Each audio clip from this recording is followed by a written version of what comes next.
Hola, muy buenas tardes a todos y a todas. Bienvenidos a esta nueva sesión del Diplomado en Primeros Auxilios Psicológicos para Personas Migrantes, Refugiadas y Desplazadas. Un gran gusto estar aquí con ustedes ya en esta recta final del diplomado y, bueno, ya aterrizando en técnicas alternativas de intervención psicosocial básica. Un gran gusto que estén ahora con nosotros y también tener del otro lado de la pantalla, desde Guadalajara, a pesar de que ella vive en Morelia, a la doctora María Elena Rivera, una experta en la dinámica migratoria y es directora del Centro Nicolaita de Estudios Migratorios. Muchísimas gracias, doctora, por estar con nosotros hoy. Es un gusto. Ahora sí que estábamos viendo el calendario a ver qué día llegaba la fecha. Gracias por la invitación. Sé que es una oportunidad maravillosa de interconexión de tantos lugares, tantas personas, y pues ojalá que lo que estamos hoy pueda ser de apoyo. Muchísimas gracias, doctora. Antes de presentarla formalmente, me gustaría, si podemos, con cada una de las personas que integramos el diplomado y que estamos ahora por aquí, si pudieran presentarse rápidamente tres líneas, quiénes son, de dónde son y de qué institución nos acompañan. Por aquí, por favor, ahí en el chat y yo voy leyendo las participaciones. Bueno, aquí ya Viridiana García de ACNUR, bienvenida. Isabel Gil, de aquí de la Ciudad de México. María Georgina Corral, de CEDEREC. Por aquí si pueden ir colocando, por favor, de dónde nos acompañan.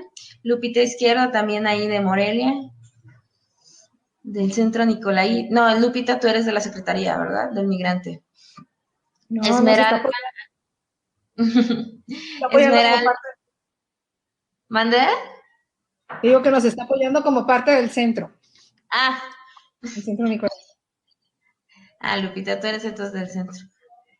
Esmeralda Martínez, del Grupo Beta del INM, de Nogales, Sonora. Sergio Luna, el director del albergue La Sagrada Familia en Apizaco, Tlaxcala. Atienden migrantes en tránsito. Valentina Kaiser, del Departamento de Salud Mental en Los Ángeles y de FEMA. Bienvenida, Valentina. Lucy Brizuela, ella es de León, Guanajuato, pero vive en Los Ángeles y colabora en el Departamento de Salud Mental del Condado de Los Ángeles. Bienvenida, Lucy. Carla Santos, psicóloga de Honduras. Georgina Corral, de Morelia, Michoacán. Josefina Cabrera, de Soledad, California. Mónica Severson, de Chávez Law Group, un VGT de abogados que defiende temas de migración en Los Ángeles, California. Daniela Rebeca Franco, de CEDEREC, bienvenida. Teresa Ortiz, de Casa Alianza. Bueno, ahí están Tere Ortiz y Rosita Ramos, de Casa Alianza desde Honduras. Ivette Pineda, de Cofamipro, desde Honduras también. También Paola Costa, de Tegucigalpa, Honduras. Ahora sí tenemos a toda nuestra comunidad centroamericana en esta sesión. Bienvenidos, bienvenidas. Aidet Morales, de San Luis Potosí, ella es antropóloga física. Bienvenida, Aidet.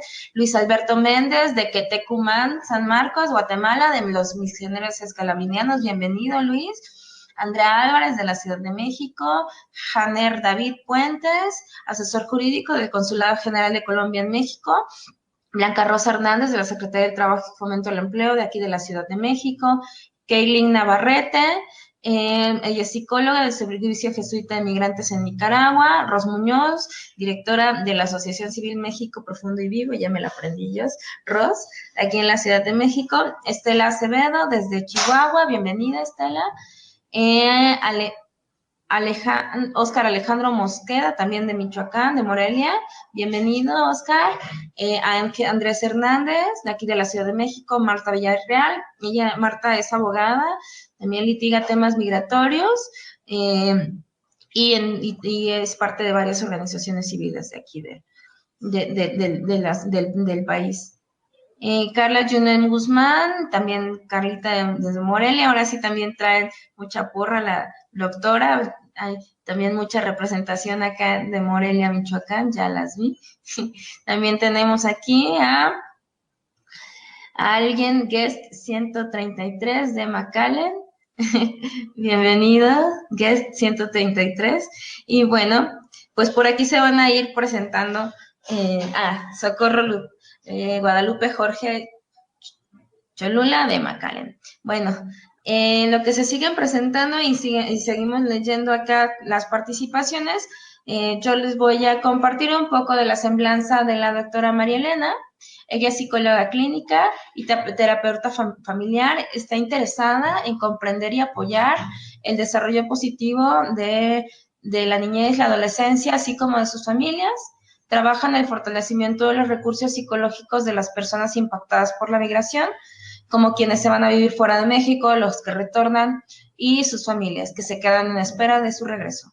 Estudió diversos aspectos acerca de la salud física, mental de las personas, dirige investigaciones sobre prevención de conductas problema, depresión y suicidio, sobre programas de apoyo para personas con diferentes problemas de salud, así como sobre el uso de los medios de comunicación en beneficio de la sociedad. Tiene diferentes publicaciones sobre familia y migración, la migración como suceso estresante, los impactos de la migración en la niñez, en la adolescencia, en la adultez, procesos de participación y consulta a migrantes organizados, las emociones de los migrantes, así como la vinculación de la Universidad Michoacana en el sector migrante. Y desde julio de 2016 forma parte del Consejo Consultivo del Migrante del Estado de Michoacán. Doctora, es un verdadero gusto tenerte ahora con nosotros. La sesión de hoy va a tratar sobre técnicas alternativas de intervención psicosocial básica sobre niñez y adolescencia migrante no acompañada, que como les recordaba es parte del módulo 4, el acercamiento a las personas migrantes, refugiadas y desplazadas, a través de herramientas para la intervención psicosocial básica. Muchísimas gracias, bienvenida.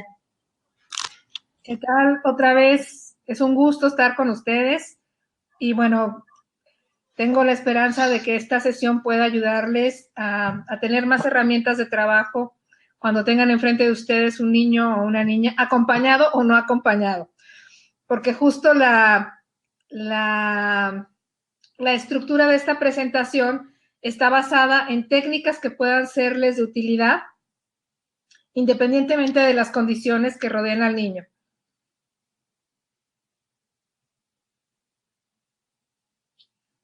Bien. Adelante, adelante. ¿Perdón? Adelante, la escuchamos bien. Bien. Les cuento que me encuentro en la ciudad de Guadalajara. Aquí se organizó el segundo Encuentro Nacional de Derechos Humanos y Migración. Me invitaron a compartir la experiencia del Centro Nicolaita de Estudios Migratorios, que es el que actualmente coordino dentro de la Universidad Michoacana de San Nicolás de Hidalgo. Por eso estoy en un lugar extraño, en una habitación de hotel, con un aire acondicionado que seguramente voy a aprender y apagar en función de qué tan ronca me vaya poniendo. Pero bueno, nuevamente buenas tardes a todos. Voy a ir moviéndome en las diapositivas. Y lo primero que quiero compartir con ustedes es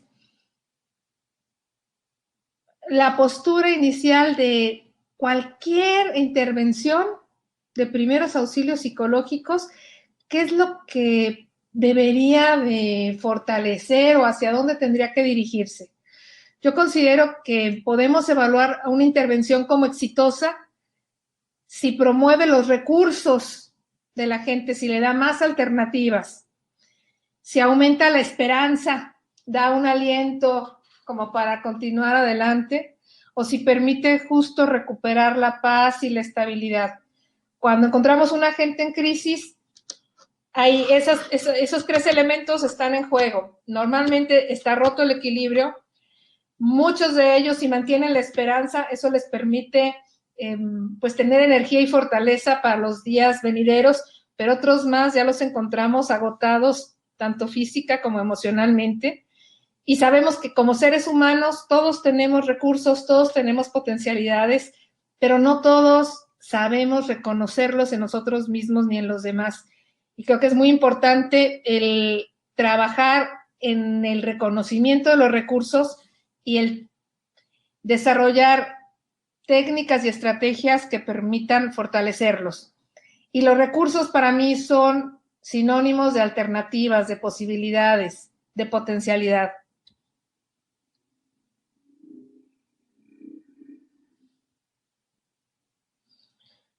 Entonces, al trabajar con niños, con niñas, con adolescentes no acompañados, nosotros primero tenemos que ubicarnos en las circunstancias nuestras y en las circunstancias de la persona que tenemos enfrente. Tenemos que preguntarnos, ¿yo con qué recursos cuento? O sea, ¿desde dónde voy a trabajar con esta persona? Desde que soy una persona bien intencionada, que soy voluntaria en un centro, que tengo formación en trabajo social o en preparatoria. O sea, cada quien tiene circunstancias distintas con las que llega al encuentro con la otra persona. Y esas son las circunstancias con las que tenemos que primero reconocernos, aprovecharlas en beneficio de nuestro encuentro con el otro. Si soy hombre o soy mujer, si soy joven, mediana, de mayor edad. O sea, las diferentes circunstancias son mi herramienta de trabajo con el otro. Cuando me pregunto con qué recursos cuento, es importante que lo identifique a nivel individual o personal, pero también que voltee a mi alrededor y explore, a ver, en esta institución en donde estoy trabajando, ¿qué tipo de apoyo puedo contar? Tengo solidaridad con mis compañeros, tengo una oficina, hay un jardín afuera, o hay mucho ruido, hay circunstancias adversas, no puedo platicar con nadie, hay exceso de trabajo. Cada uno de estos elementos van a hacer que el encuentro que tengamos con la otra persona sea completamente diferente. Estoy pensando que seguro no es lo mismo un albergue en Chiapas que el albergue que está en Saltillo o el que tienen aquí en Jalisco. Cada uno de ellos, a la hora que recibe niños y adolescentes no acompañados, tiene circunstancias de trabajo, personal de apoyo distinto, y nosotros necesitamos trabajar con lo que hay y con lo que somos y con lo que tenemos, con la idea de justo más adelante tratar de superar las adversidades con las que nos vayamos encontrando. Otro de los recursos importantes a tomar en cuenta es mi recurso de tiempo, cuánto tiempo dispongo, mi recurso de espacio. Les decía que hay instituciones que me pueden dar quizá un cubículo, hay otras que no tienen un cubículo, yo tendré que buscar un rincón en un pasillo, en una banca a la salida de las instalaciones principales en donde me pueda sentar a conversar con el niño, ¿no? Hay otras que quizá están ahí frente a nosotros y no las tenemos contempladas como posibilidad de interacción con el niño y con el adolescente, porque quizá en nuestra cabeza haya una idea más tradicional de encuentro con el otro dentro de un cubículo, dentro de una oficina. En el trabajo con los niños podemos aprovechar el jardín, podemos aprovechar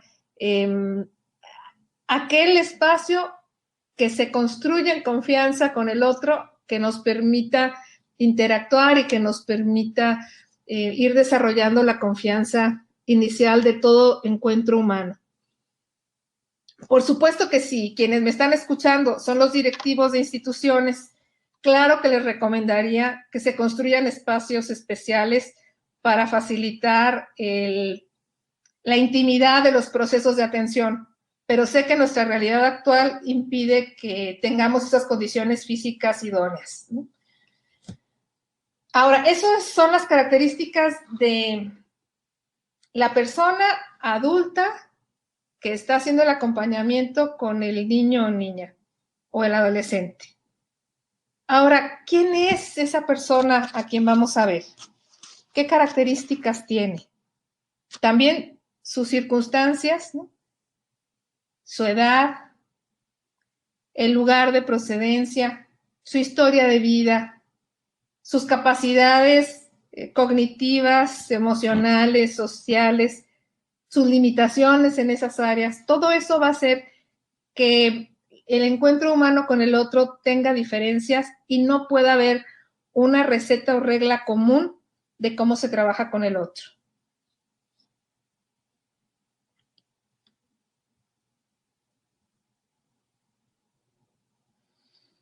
Hay un tema en el que vengo trabajando muchos años que creo que es particularmente útil para la sesión del día de hoy, que es justo explorar cuáles son los recursos de una manera sistémica, es decir, empezar por el subsistema individual, seguir por el subsistema familiar, ampliarlo al subsistema social, ¿no? En un nivel individual, algo fundamental en el trabajo con el otro es el área afectiva. Hay muchos recursos en el ámbito afectivo, ¿no? Uno de ellos, importantísimo, puede ser la autoestima, la autoeficacia.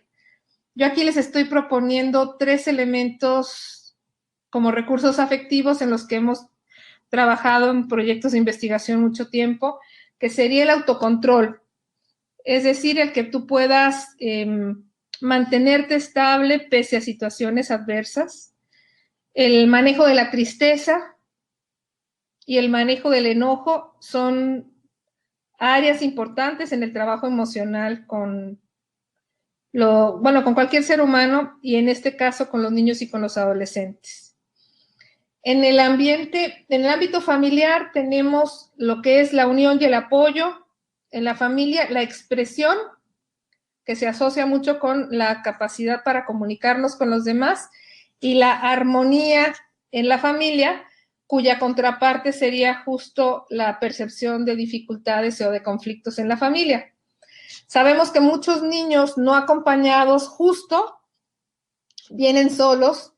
Suponemos que algo ocurre en el ambiente familiar, que no están pudiendo contar con ese adulto que vaya con ellos a un lado, pero no necesariamente es señal de conflictos en las relaciones intrafamiliares. Pudieran ser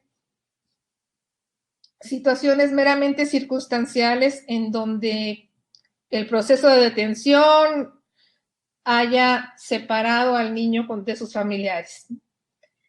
En el caso de los recursos sociales, contemplamos 2 elementos, lo que sería la red de apoyo y la capacidad para pedir ayuda.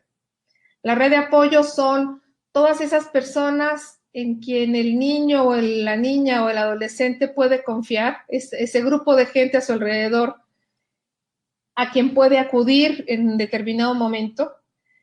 Y la capacidad para pedir ayuda puede ser que yo tenga un grupo de gente que me estima, que me quiere, que me protege a mi alrededor, pero eso no es garantía de que yo me anime o me atreva a pedir ayuda.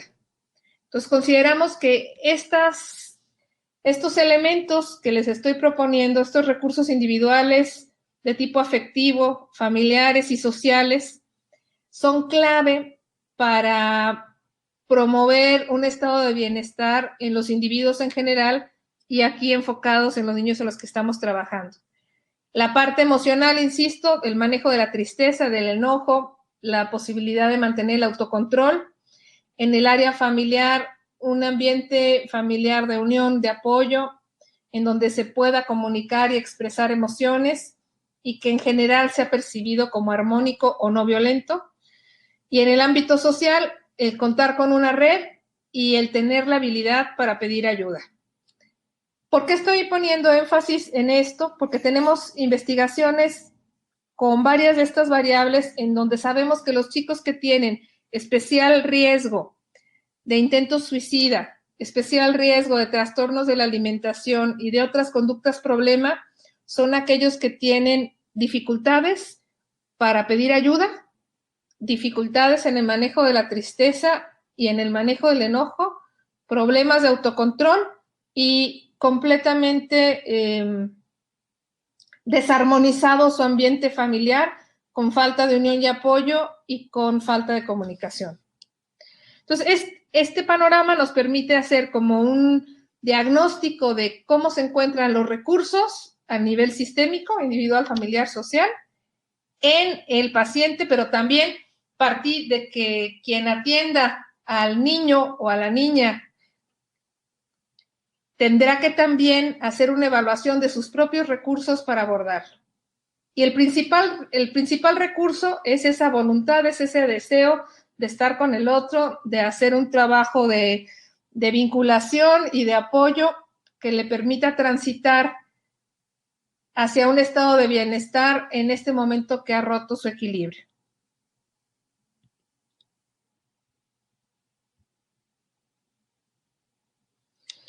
Yo sé que estamos ya casi al cierre del diplomado, pero creo que para poder enfatizar las técnicas de intervención es importante recordar los principios generales de los primeros auxilios psicológicos. Entonces puse 5 diapositivas como un repaso general de aquello que todos debemos de saber en torno a los primeros auxilios psicológicos, de manera que cuando lleguemos a las técnicas las podamos afianzar de mejor manera. De entrada, recordemos que al resolver de manera exitosa una crisis vital, la persona aprenderá nuevos caminos para salir adelante. Es decir, las crisis son oportunidades de crecimiento, son oportunidades de desarrollo, nos pueden expandir en nuestros recursos individuales, familiares y sociales. La oportunidad que también tenemos como acompañantes de este proceso es facilitar que sea así, que se pueda resolver de manera exitosa y que no genere deterioro, desgaste y vulnerabilidades. Como siguiente punto, también podemos entender que la persona desarrollará una nueva forma de ver la vida que antes de que la crisis ocurriera. Es decir, la crisis te permite tener nuevos lentes, te acerca a una dimensión diferente de tu experiencia de vida. Y eso también permitirá que pueda fijarse nuevas metas o nuevas direcciones a futuro. Es un poco como cuando queremos llegar a la cima de una loma. No los invito a escalar muy alto, sino nada más llegar a aquel cerro. Y cuando ya llegamos a la punta del cerro, eso que era nuestra meta, pues tendrá que ser otra porque ya estamos ahí. Y en ese punto, en ese lugar, alcanzamos a ver otras cosas que no podíamos ver antes. Lo mismo ocurre con la crisis. Nos movemos para enfrentarla y cuando logramos superar ese primer momento, tenemos conocimiento nuevo de nosotros mismos y de los demás.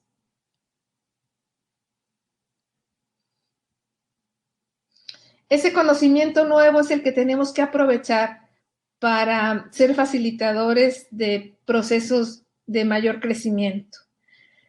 Ahora, bueno, volvamos a la evaluación de las situaciones de crisis.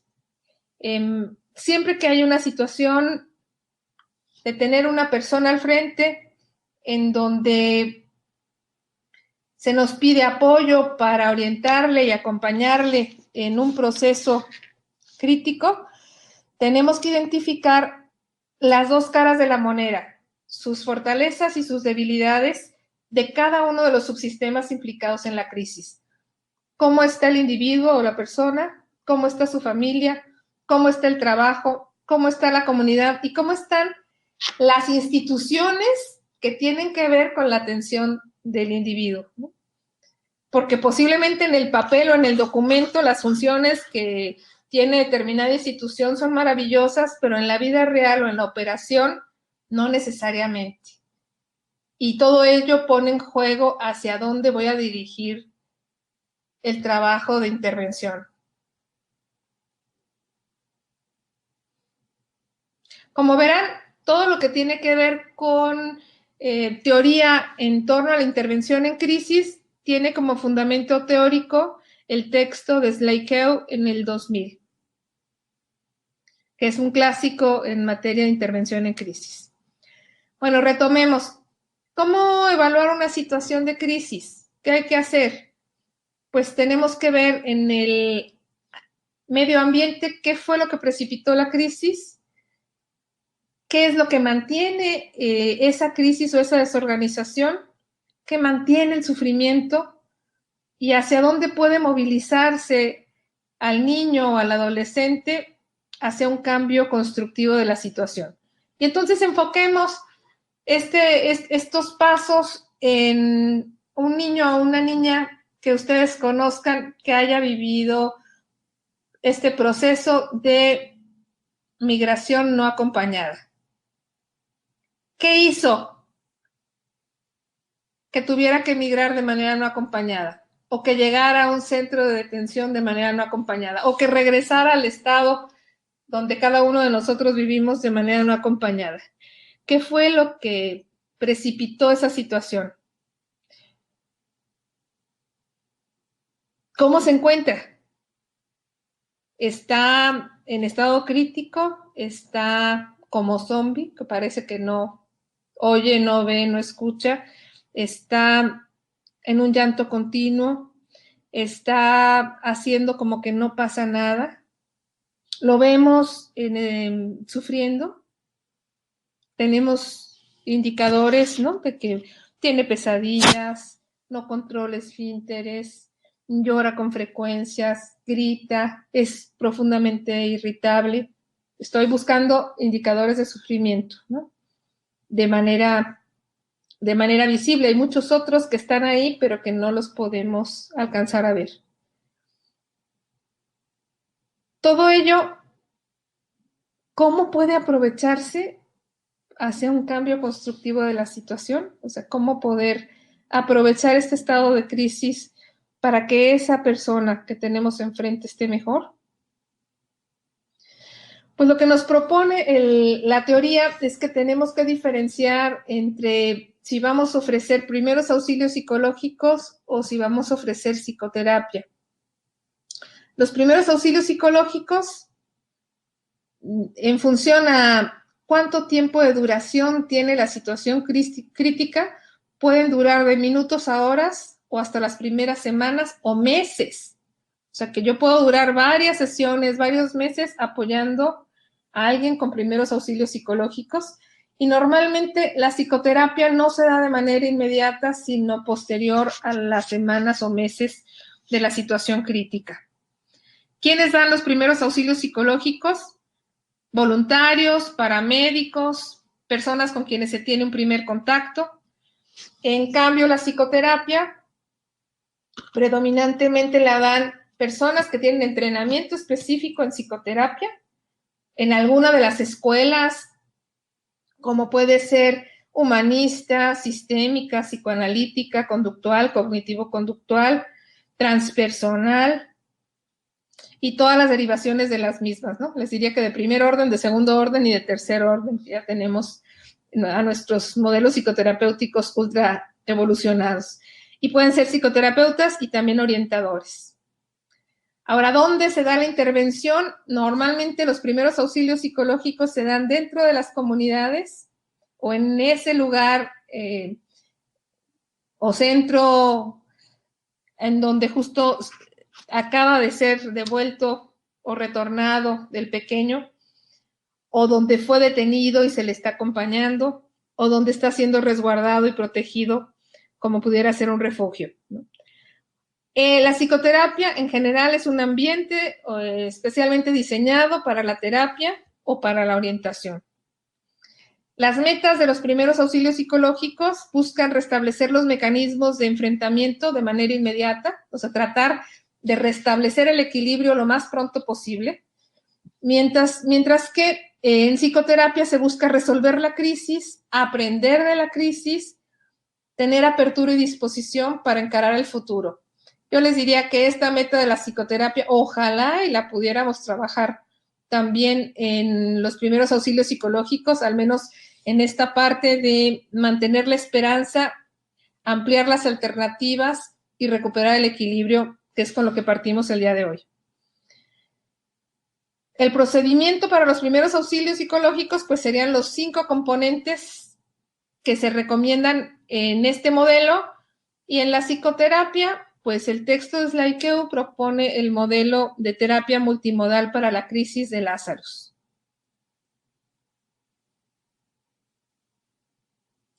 Bueno, ¿cuáles son esos 5 pasos? El primero es realizar el contacto psicológico. No me voy a detener ya mucho porque sé que ustedes ya lo revisaron, pero también quise no dejarlo de lado como una forma de reforzar los contenidos de su curso y conectarlos con las técnicas terapéuticas. Entonces, primer paso, realizar el contacto psicológico.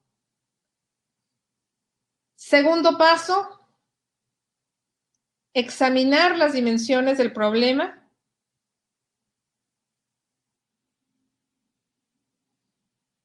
Tercer paso, hacer un análisis multidimensional o multimodal, o sea, no quedarme solo con un aspecto de lo que le ocurre al otro, sino tener un panorama más amplio.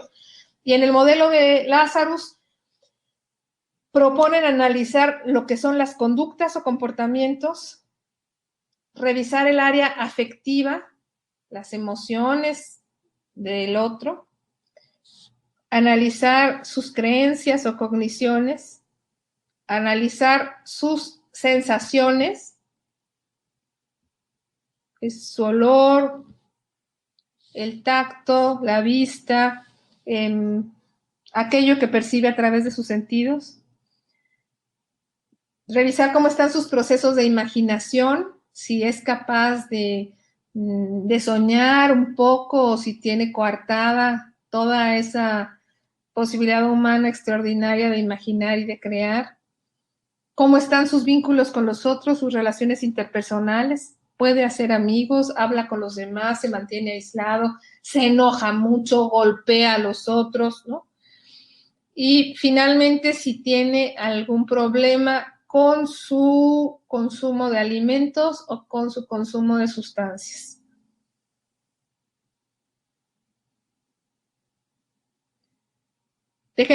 Ahora les pregunto al grupo, les voy a pedir que me mande chat. ¿Voy rápido o vamos bien?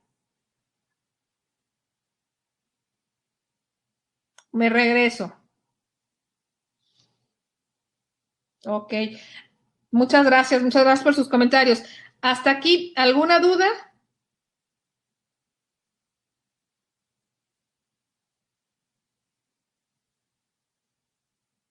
¿No? Ok. Muy bien, muchas gracias. Por supuesto que a quienes les interese este tema, les sugiero retomar a los autores que voy mencionando para que puedan hacer una investigación más profunda. Y Lazarus, la verdad, es útil para cualquier enfoque teórico. Lo retoman sobre todo los cognitivo-conductuales. Él nace desde un enfoque más conductual, pero su visión del ser humano es profundamente sistémica. Así es que creo que da para todos. Y justo pensando en que da para todos, aquellos que les interesa más el mundo afectivo, pues lo retoma, el mundo conductual lo retoma, la parte de la interacción con las otras lo retoma. Entonces puede ser bastante interesante revisar. Bien, ya le hice comercial a Lazarus, pero continuemos. El tercer paso, no, estoy repasando con ustedes. Entonces, acordemos. Paso 1 era el contacto psicológico con el otro, ¿no? Es el contacto visual, hacerle sentir que estoy con él, tratar de empatizar y de que generar la sensación de que es alguien que está siendo comprendido, analizar el problema y todas sus dimensiones, así como lo propone las áreas del análisis multidimensional de Lazarus, y luego llegamos a, ya que ubico cuál es el problema y todas sus aristas o sus dimensiones, ¿cuáles pueden ser las posibles soluciones? Las analiza la persona que está en la crisis, pero yo como su acompañante le presto mi capacidad de pensar para poder visualizar en esta situación crítica qué se puede hacer. Y en ese punto es útil preguntar qué es lo que la persona ha intentado para ver experiencias previas. También explorar qué es lo que puede de manera real hacer o lo que pudiera llegar a hacer. Por ejemplo, hacer una llamada a alguien que sí tiene el número telefónico o que pudiera llegar a conseguir el teléfono para comunicarse y que no lo ha hecho hasta la fecha. Y el siguiente punto sería ver alguna otra alternativa que pueda llevar a cabo, que quizá no lo ha intentado y en ese momento de conversación pueda salir esa opción. Ustedes me podrán decir, es que eso sí se puede hacer con adultos, pero no se puede hacer con niños. Yo les invitaría a que no se nieguen esa posibilidad, que siempre permitan al niño, niña o adolescente le den la oportunidad de preguntarle y de conversar y ustedes mismos identifiquen en esa conversación hasta dónde se puede llegar y hasta dónde no se puede llegar. No limitemos de entrada por nuestros prejuicios el que no va a poder conversar de esto o no va a poder hablar de esto otro, ¿no? Así como veíamos que nosotros somos personas con diferentes recursos, los niños, niñas y adolescentes también. Hay algunos de ellos que solo están esperando que alguien les haga así, tic, como para abrirse y compartir todo lo que en ese momento les duele o todo lo que les molesta y que necesitaban a alguien que les escuchara. Hay otros más que se pueden enojar profundamente si les insisten en hablar porque no quieren hablar, pero quizá pudieran desahogarse no en un ambiente de diálogo directo, sino a través de un juego que les relaje y que ya en un estado de más confianza les permite expresarlo. Habrá quienes nunca lo puedan expresar de manera verbal o nunca en ese momento, pero sí lo pueden hacer no verbalmente con un dibujo, con la escritura de una carta, con algún otro elemento, ¿no?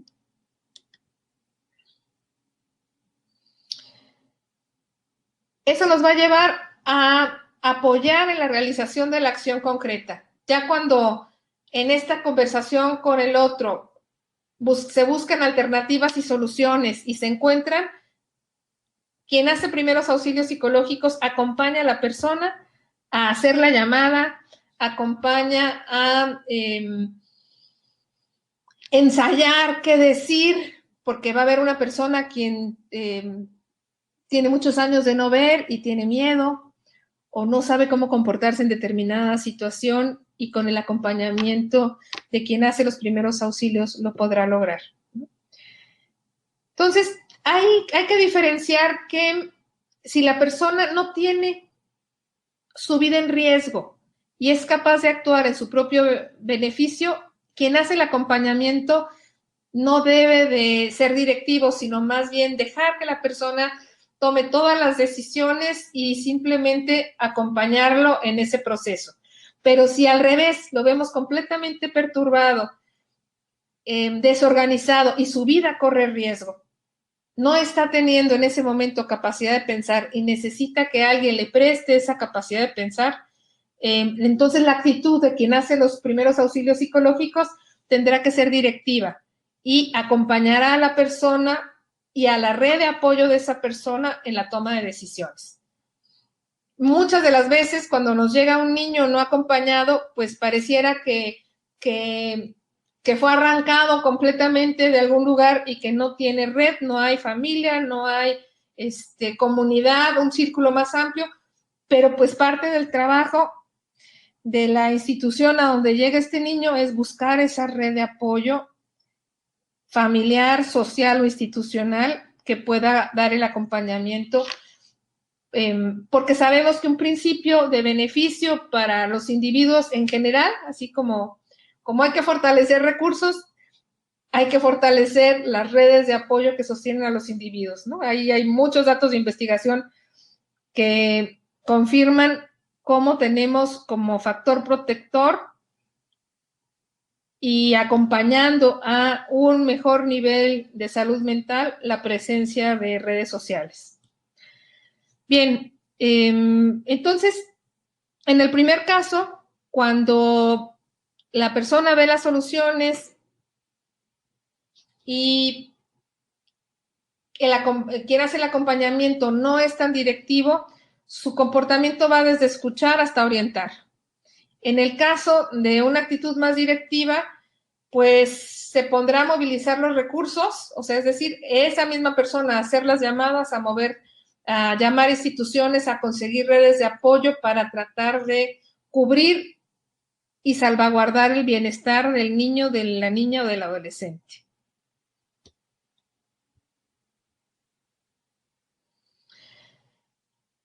Se supone que cuando ya se da esa puesta en marcha con acompañamiento, se volvería al estado de equilibrio.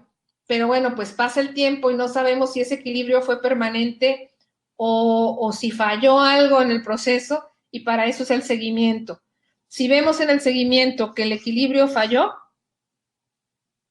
hay que regresar, marcha atrás, nos vamos a los pasos anteriores, a ver qué elemento del problema quizá no vimos, volver a identificar sus dimensiones, volver a buscar soluciones, establecer el plan de acción, de manera que ya se logre un equilibrio más duradero.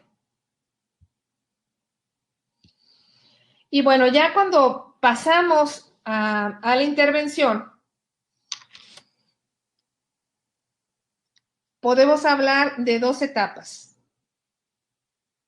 Lo más importante que se da desde el primer contacto con la gente es la construcción del vínculo con el otro, la construcción de la relación. Eso es el elemento de mayor fortaleza, que no tiene que ver con el nivel de estudios de quien hace los primeros auxilios psicológicos. O sea, la conexión emocional que establece quien hace los primeros auxilios con quien los recibe es un recurso personal, es una habilidad como de empatía, de cercanía, de disposición, que afortunadamente se puede desarrollar, pero el contar con determinada escolaridad no garantiza que la tengas. Entonces, si ustedes identifican en su equipo de trabajo una persona que tiene esa buena habilidad para vincularse bien con el otro, pues ya tienen resuelta la primera etapa de un proceso de intervención, ¿no? La segunda etapa es, les diría que más sofisticada, pero no, que puede haber más sofisticado que un buen vínculo, creo que nada más, pero la segunda etapa es un poco más técnica, en donde es importante que se definan los objetivos que va a tener la atención que se le va a proporcionar al niño, niña o adolescente, que definiendo esos objetivos y un plan de trabajo se lleve a cabo, se ponga en marcha, y que ya puesto en marcha evaluemos las estrategias. ¿Está funcionando? ¿No está funcionando? ¿Cómo está funcionando? Aquí ya cambiamos de autor, estamos revisando a Okun, quien tiene un excelente texto para apoyar procesos de orientación, de consejería para todas las edades.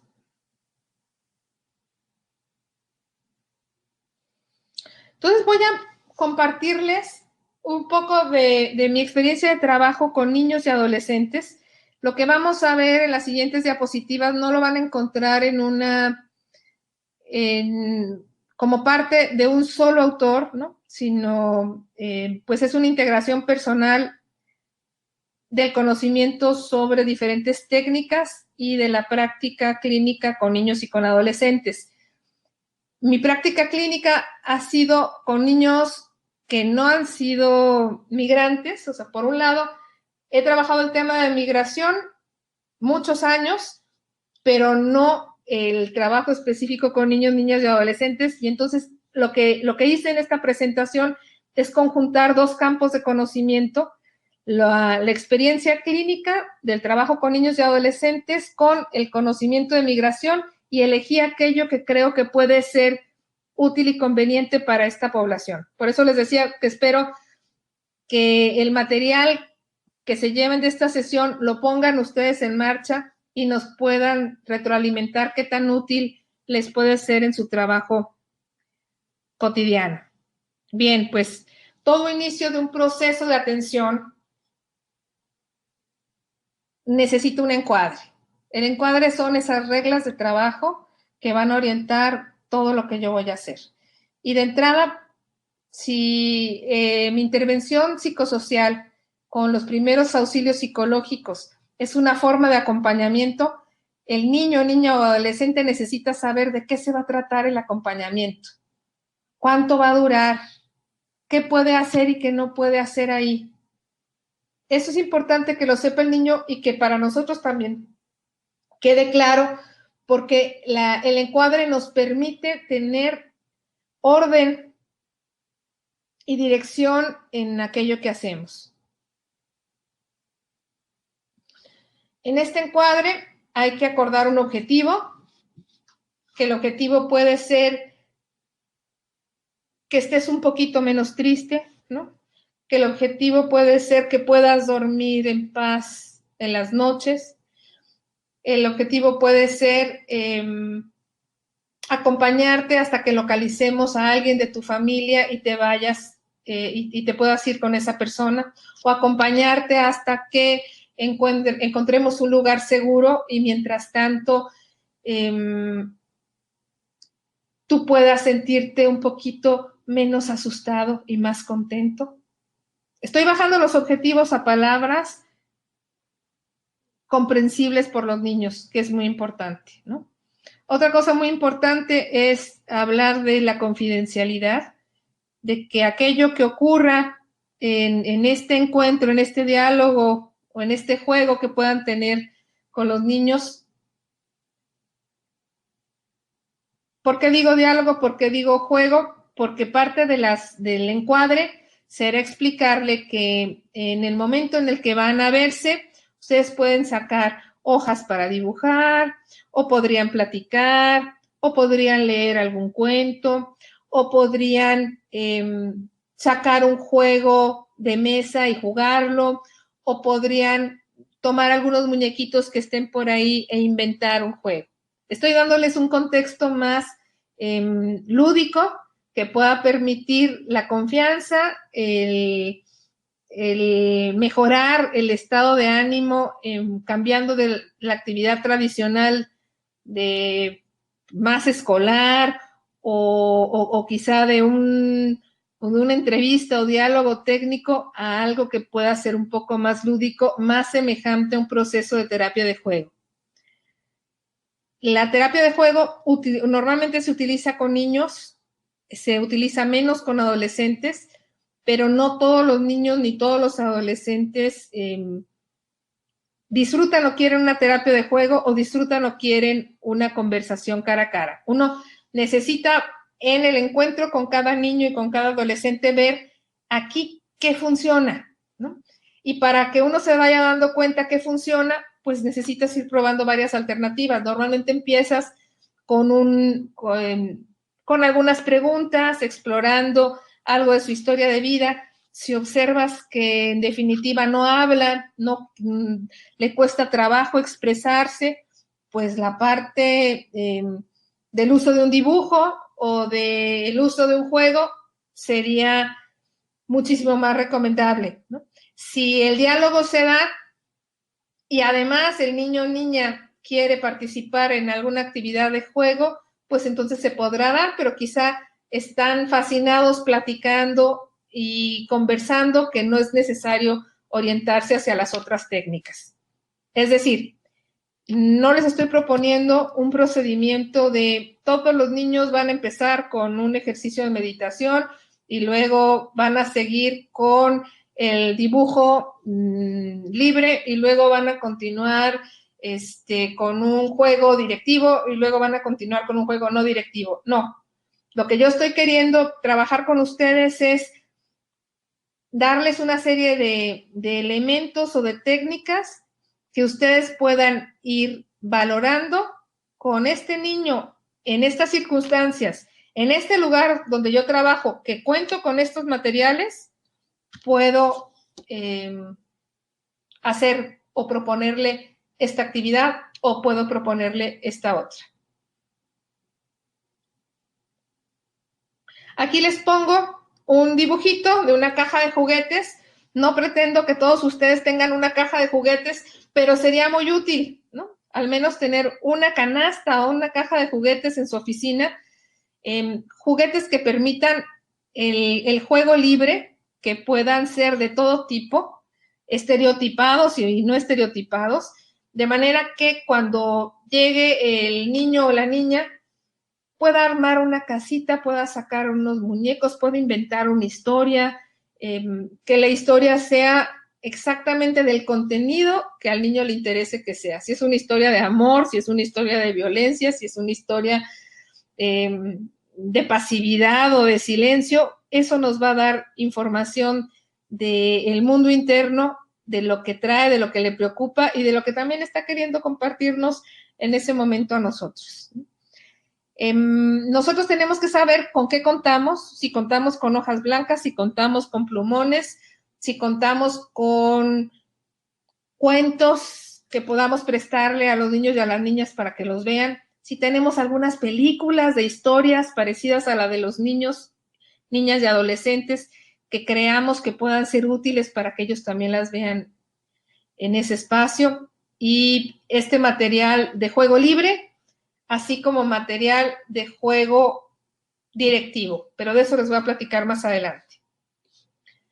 Hago un alto, creo que por aquí hay una pregunta. Sí, hay dos preguntas, doctora, si me permites que te las lea. La primera es de Valentín. ¿Qué pasa cuando la primera intervención no es exitosa y usted nos dice que hay que volver a una segunda intervención? Pero ¿qué pasa cuando el afectado resulta aún más dañado o se niega a una segunda intervención por un resultado negativo en la primera? Esa es la primera pregunta. Y la segunda pregunta de Marta Villarreal es, ¿cómo vincular a las personas de la primera etapa con las que ejecutan la segunda etapa? Bien, yo pensaría de entrada que quien hace la primera etapa y la segunda sea la misma persona, porque no puede, o sea, sí se pudiera hacer un vínculo institucional y que en la misma institución unas hagan una primera y una segunda etapa, pero en realidad la diapositiva lo que quiere enfatizar es que lo más importante que tienes que construir en una relación de atención con el otro es confianza. Ese es decir, lo central, porque si no estableces un vínculo de confianza en la relación, donde la idea es que tú puedas hacer sentir a la otra gente que son equipo, que están juntos queriendo hacer algo en beneficio del niño, de la niña o del adolescente. Y esa es la tarea de la primera etapa, y la tiene que hacer la misma persona. Si es una institución, sí creo que se puede hacer un vínculo institucional, y si pasa con un especialista y con otro especialista, la construcción del vínculo sería con la institución, pero además con cada uno de los especialistas. Entre menos personas atiendan al niño, niña o adolescente, mejor, en el sentido de no tener que contar la misma historia una y otra vez y una y otra vez, y entonces generar la confusión de a qué le dije qué cosa y en dónde me quedé, ¿no? Esa sería la respuesta a una de las preguntas. Y para la otra pregunta, pues yo diría que es el pan de todos los días. Normalmente no a toda la gente le va bien, ni con el médico, ni con el mecánico, ¿no? Ni con quien te da el apoyo en los primeros auxilios psicológicos. Yo me refería en esta explicación no a este caso, sino me refería a que en el proceso de búsqueda de recuperar el equilibrio de un niño, niña o adolescente, podemos establecer acciones junto con él, creyendo que van a ayudarle a recuperar su calma, su tranquilidad. Pero al paso del tiempo vemos que sigue ansioso, que sigue con síntomas muy fuertes, que no recuperó ese estado de equilibrio esperado y que necesitamos nosotros mismos, no alguien más, volver a repetir el proceso de, pues esto que hicimos no fue suficiente, hay que hacer algo más, vamos a volver a delimitar el problema, vamos a volver a buscar soluciones, a movilizar el sistema para tratar de, junto con la persona, buscar esas soluciones en el caso de que lo necesite de manera muy directiva, o junto con la persona buscar esas soluciones de manera más indirecta, dejando que la persona las identifique, pero acompañándolas en ese proceso. Entonces, a final de cuentas, el comentario tiene el espíritu de todo el tiempo evaluar lo que estamos haciendo, de detenernos en el camino y verificar, ¿vamos bien? ¿Tengo que reforzar algo? ¿Tengo que regresarme 3 pasos atrás? ¿O luego puedo continuar? Ese es el caso que les proponía, pero el caso que nos plantea el compañero es parte de la vida diaria, siempre nos llega personas lastimadas por algunos otros procesos y por supuesto que es un poco más difícil porque hay que construir una relación de confianza cuando ya hubo una frustración por un mal desempeño o por circunstancias adversas que no favorecieron ese proceso de crecimiento. Pero hay un elemento adicional que es muy importante que tomemos en cuenta y es muy interesante, y es que, ¿qué tal que sí recibió el trato adecuado, pero no era el momento para dar el paso de crecimiento que se espera para este momento? Es decir, la disposición al cambio y las posibilidades para hacer ese cambio que tiene la gente no siempre son en el momento que lo tengo enfrente. Pueden ser un mes después o 6 meses después, y quizá en el segundo intento ya sea posible lograr aquello que se proponía inicialmente, pero que no se logró en esa ocasión.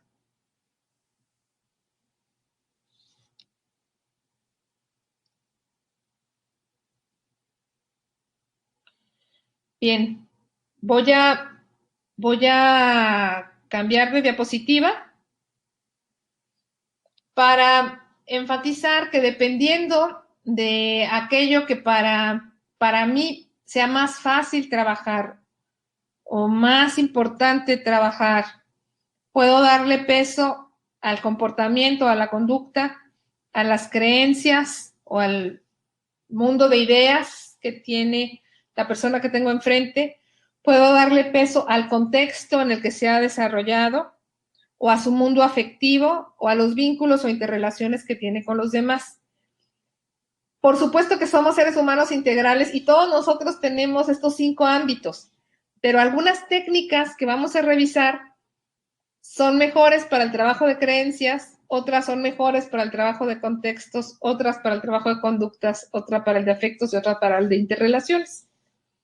Los enfoques clásicos de intervención psicoterapéutica asociarían el trabajo con conductas, con el enfoque conductual, conductas y creencias con el cognitivo-conductual, contextos con el conductual, interrelaciones con el sistémico, afectos con el humanista y también con el psicodinámico.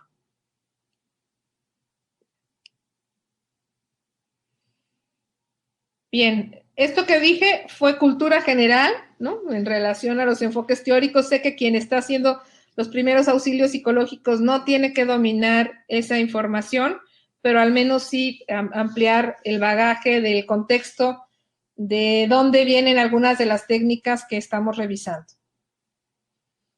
De entrada, en relación al tema del juego, quiero conversar con ustedes que hay 2 tipos de juego. El juego libre, que implica técnicas no directivas, y el juego estructurado, que son técnicas directivas. En general, pudiéramos recomendar el juego libre, pero yo no quisiera que despreciaran el juego estructurado porque en la práctica he visto que sobre todo ayuda a romper barreras de resistencia en un inicio del proceso de tratamiento. Es decir, aquellos que no quieren hablar, que no saben ni cómo hacerlo, van agarrando confianza y se van soltando si primero juegan al memorama, a la lotería, al turista, ¿no? Y que además jugar en sí, para alguien que está en una situación de crisis, lo coloca en otro mundo que le permite también tener experiencias, pues, de distracción, de placer, de diversión, que también le van a ayudar en esos momentos difíciles. En relación al juego libre, pues tenemos justo la posibilidad de permitir que hagan el dibujo que quieran, que inventen las historias que quieran, que retomen los juegos, los materiales para que construyan y propongan lo que se les ocurra, pero entonces ahí también nosotros podemos ser parte de los personajes de ese juego, ¿no? Y entrar ahí a explorar aquello que el niño, niña o adolescente nos pida que hagamos. Es decir, puede pedirte que tú seas el otro luchador, ¿no? Y uno de entrada tendríamos que seguir el guión que nos pone el niño y no agregarle elementos al guión adicionales. Preguntarle qué quieres que sea y cómo quieres que sea y empezar a actuar tal y como nos lo va diciendo, y el propio niño nos va a decir, no, así no es así. Esto permitirá que de entrada en ese espacio vayamos descubriendo muchas de las cosas que le puedan preocupar.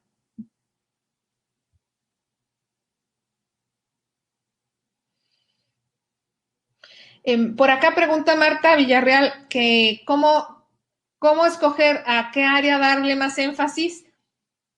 Yo les decía que tenemos que trabajar con nuestros propios recursos y también con los de la persona que tenemos enfrente.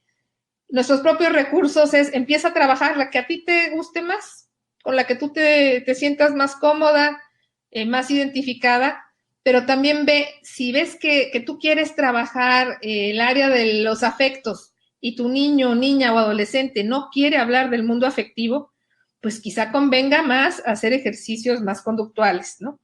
O lo llevas por el mundo de las ideas y el niño quiera más el mundo de la acción.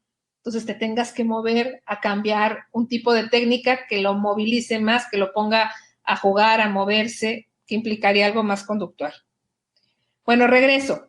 En la fase 2, que sería el proceso, necesitamos darle siempre la ruta de la dirección del proceso al propio niño, niña o adolescente. ¿De qué quiere hablar? ¿Sobre qué quiere hablar? ¿Hacia dónde? ¿Con qué material quiere jugar? ¿No? Sí podemos ayudarle dándole opciones, que esa sería la lista de alternativas, ¿no? Le podemos decir, mira, pues podemos platicar un rato, te puedo traer unos cuentos para que tú veas cuál quieres leer, o podemos leer tú un cachito y yo leo el otro, podemos sacar un juego de mesa. Si no sabe ni qué hacer, pues un poco en una especie de ensayo y error, empiecen con algún juego y luego vean qué otro le proponen y qué otro le proponen. Van a ir descubriendo la interacción de los niños con los juegos y cuáles les ayudan más para facilitar qué procesos. Y bueno, pues ya me los quiero imaginar a todos ustedes jugando más, regresando a su closet de materiales lúdicos y encontrando aquello que les pueda ayudar también para facilitar este trabajo. Bueno, algunas de las técnicas para favorecer la expresión que no implican que hablen, no necesariamente, es el dibujo, ¿no? Por aquí, por supuesto que me dicen que el juego libre requiere entrenamiento. Yo creo que todo lo que les voy a mostrar en esta presentación, todo requiere entrenamiento. Sin embargo, para ustedes también es importante tener una versión panorámica de posibilidades y de alternativas e irse probando poco a poco cuáles de ellas pueden utilizar y cuáles les pueden ser útiles en el trabajo. Pero de entrada, si tienes un material de juego, es importante que contemples que parte de ese juego es directivo y te es útil en ciertas ocasiones y parte de ese juego es no directivo y te sirve para otras. El dibujo.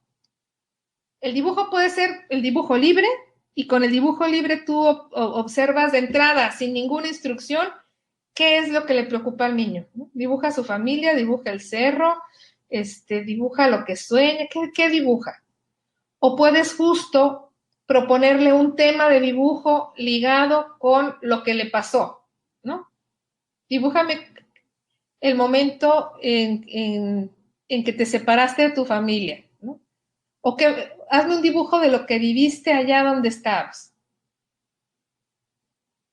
La pintura sería equivalente, bueno, pero con material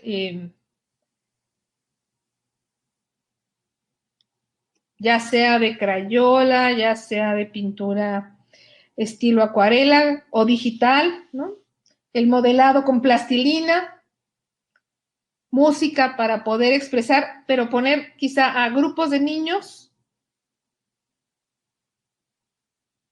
que quieran hacer alguna coreografía común, ¿no? De los que puedan estar reunidos en algún centro o simplemente moverse al ritmo de la música y soltar el cuerpo un poco y que eso pueda ser una forma de relajación, ¿no?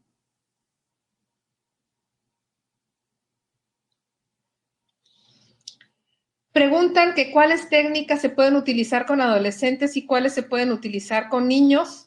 Lo veo adentro de algunos de los comentarios.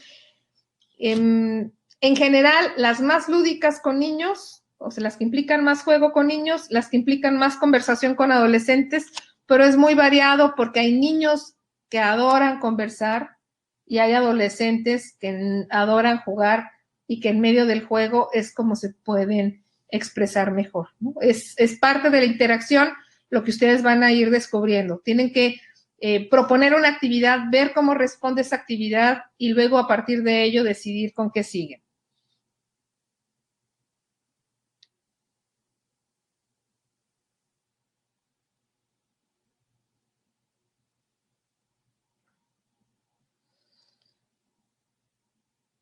Otra posibilidad también sería, como técnica expresiva, el canto, que te comparta su canción favorita. El que pueda expresar quizá algo de lo que le pasa con una canción también. Y aquí me voy a mover a lo que serían las técnicas narrativas que tienen que ver con contar historias. Yo puedo aprovechar una metáfora para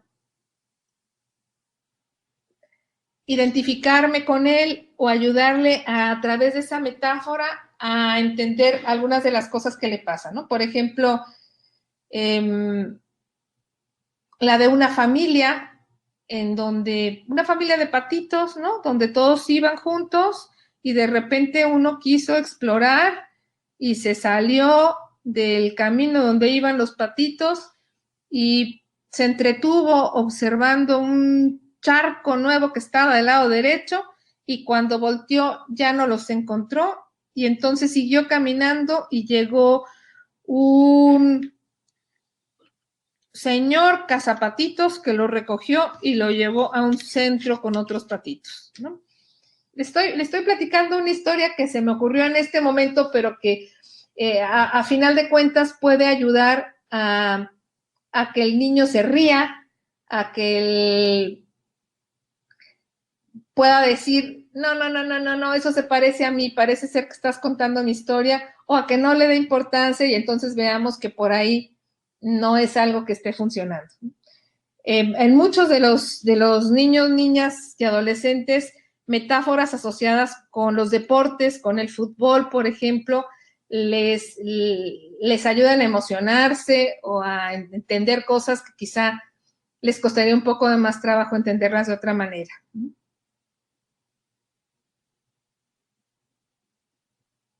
Por ahí me preguntan, una persona que no haya estudiado psicología, ¿puede utilizar estas técnicas? La parte de jugar con un niño, juegos directivos, por supuesto. Ayudar a la expresión de un niño con juegos no directivos, también. Facilitar la expresión con dibujos, también. Facilitar la expresión con baile, con canto, también. Hay otras que son mucho más sofisticadas, pero todo lo que estamos viendo, todas las que vimos anteriores de las técnicas expresivas, simplemente relatar, expresar, poner fuera de sí algo que tenías dentro, lo puede hacer cualquier persona independientemente de su entrenamiento. Por supuesto que ahorita vamos a sentir que una sesión para hablar de todo esto pues es demasiado poco y yo creo que es cierto. Para la atención día a día de los niños, las niñas y los adolescentes, quizá convendría una sesión completa con cada una de las técnicas para profundizar en las mismas, ¿no? Pero por lo pronto, yo espero que este grupo de herramientas les pueda ser útil como un panorama general. Bien, narración mutua de historias es algo que también podemos hacer independientemente del entrenamiento, y se trata de armar una historia entre dos.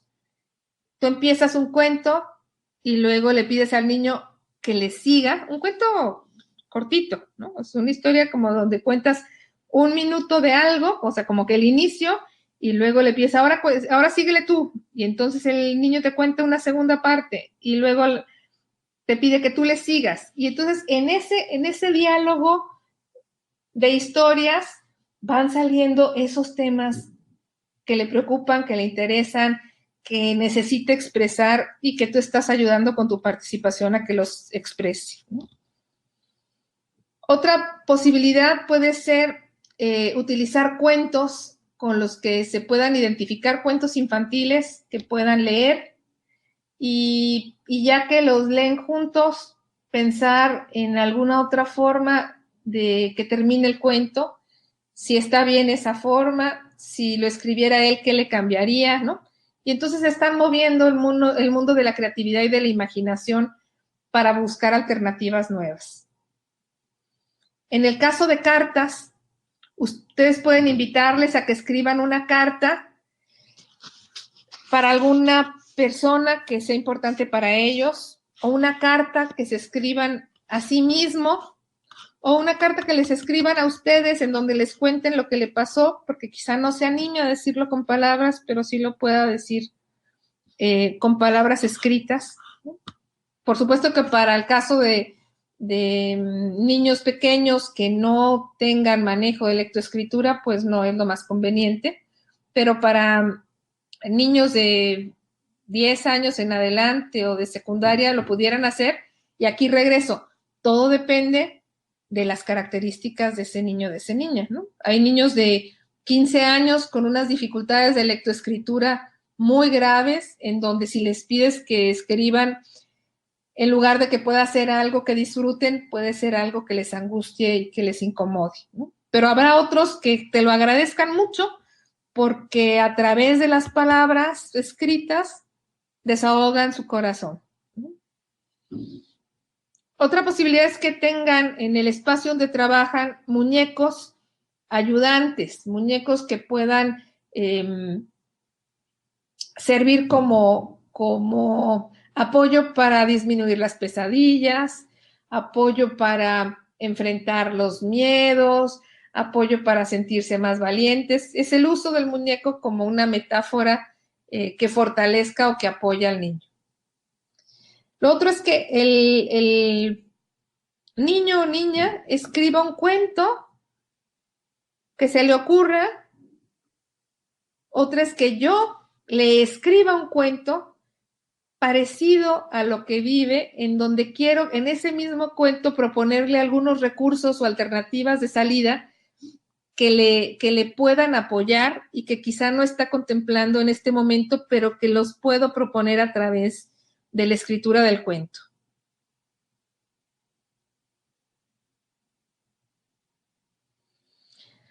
Estas técnicas narrativas sí implican más sofisticación que las que habíamos visto anteriormente, pero hay materiales de apoyo que pueden fortalecer estas técnicas. Tenemos la experiencia de trabajo con papás, con niños con labio paladar hendido, a quienes se les enseña a inventarle cuentos a sus hijos, cuentos que les den una información positiva de sí mismos, que les ayuden a comprender su circunstancia de vida de tener el labio paladar hendido. Y esos cuentos los elaboran los papás, los leen en la noche con los niños y posteriormente se va analizando cómo va cambiando el vínculo papá-hijos y cómo van estos niños aceptando sus condiciones de vida con el labio paladar hendido. Poniéndolo en el contexto de la migración, si un cuento ayuda a que un niño comprenda un poco más lo que le ocurrió, pueda entender qué le pasa a otros niños en circunstancias parecidas a los que les va bien, qué podría hacer él para tratar de que le vaya un poco mejor, a través de una historia divertida o con personajes de animales o de extraterrestres, ¿no? Que por un lado le permitan identificarse, pero por otro lado le permitan también decir, pues se puede parecer a mí, pero no soy yo. Yo les invitaría a que hagan la prueba del uso de cuentos y vean si les son útiles o no les son útiles. Si ven que el niño o niña está con muy poca capacidad para imaginar, para fantasear y con un vocabulario muy escaso, no sería la técnica que les recomendaría utilizar. Pero en muchos otros casos puede ser una forma de ayudarlos a que recuperen esa capacidad de imaginación, a que quizá con esas historias de cuentos compartidos donde tú cuentas un cachito y el niño cuenta otro y luego tú cuentas uno y luego el niño te cuenta otro, puedas favorecer que recupere eso que ha tenido dormido por el miedo o que ha tenido paralizado por la angustia de la situación de alejamiento de su familia y de los riesgos ante la migración. También podemos buscar técnicas de relajación y de imaginería, como puede ser el control de la respiración, como puede ser el control de la respiración desde ejercicios para ser conscientes o darnos cuenta de cómo entra el aire a nuestra nariz, pasa por la garganta, por la boca, cómo entra, cómo sale, a estos mismos ejercicios de relajación ya más sofisticados en donde vas relajando cada parte del cuerpo, ¿no? O una fantasía dirigida, ¿no? Donde le propones que cierre los ojos, que imagine algo positivo, agradable, que le permita pues ir pensando en sí mismo en otros escenarios más positivos que los que está viviendo en este momento. Y ejercicios de atención plena que combinan la relajación y la fantasía dirigida. Ahora me voy a lo que serían técnicas de representación. Vamos a escenificar, ¿no? A jugar a como si, a hacer juego de roles o de papeles. Y algo muy, muy lúdico, muy práctico, es tener unos muñequitos ahí de nuestro espacio de trabajo que sean títeres, con los cuales podamos contar una historia incompleta de algo que le ocurre a un niño parecido a las circunstancias de lo que está viviendo el que tenemos enfrente y ver cómo la completa el niño, niña o adolescente con el que estamos trabajando. O podemos no inventar ninguna historia nosotros, sino prestarle los títeres y pedirle que él o ella invente una historia y nosotros conocer pues qué se le ocurrió, con qué está trabajando, ¿no? O que igual nos diga lo que ha estado viviendo con títeres, que no nos lo diga con palabras, ¿no? Lo mismo puede ocurrir con representaciones o escenificaciones o algo que le llamamos role playing, en donde el joven, el niño o el adolescente actúe como le gustaría actuar, que no lo ha podido hacer antes, o que nos represente lo que observó, lo que vivió, como si fuera el policía, como si fuera el primer contacto que tuvo en la institución, como si fuera él mismo, pero en un momento donde estaba más chiquito, ¿no?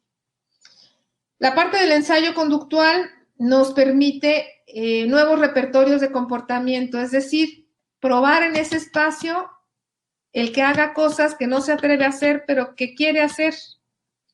Es decir, quizá yo quiero aprender a ser amigos y acercarme e iniciar una conversación, pues puede ser una técnica. Lo hago aquí adentro con este apoyo que me están dando y luego ya me animo afuera a acercarme a alguien y platicar por primera vez, ¿no?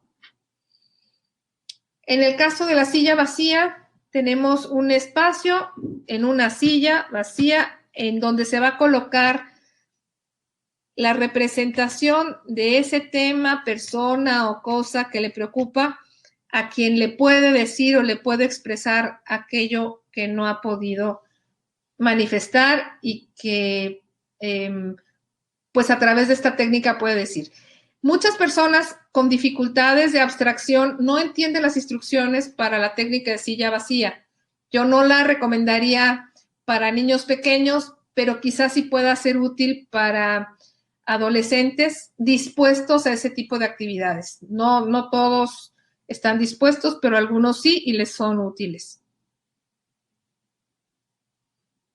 En cuanto a las técnicas de expresión oral, tenemos la catarsis, que sería el desahogo, ¿no? De que llegue y te diga absolutamente lo que te quiera decir, tal y como lo tiene en ese momento, como que ahogado y queriéndolo expresar. La conversación, no necesariamente el interrogatorio, ¿no? La conversación, el diálogo, explorar cómo se encuentra, preguntarle qué le inquieta, escucharle aquello que nos quiera compartir, la aclaración de aquello que no comprendimos o de aquello que justo está modificando, mejorando, y para verificar si está siendo así, podemos hacer preguntas que ayuden a clarificar esa situación. Y la lista de alternativas que puede ser muy útil cuando están en estado de confusión, de no saber qué hacer, de hacia dónde dirigirse, para no inducir una u otra dirección de manera directa. Yo puedo hablar de 5 posibilidades y preguntarle cuál de esas posibilidades puede ser más atractiva, o explorar ventajas y desventajas de cada una de las alternativas que estamos planteando.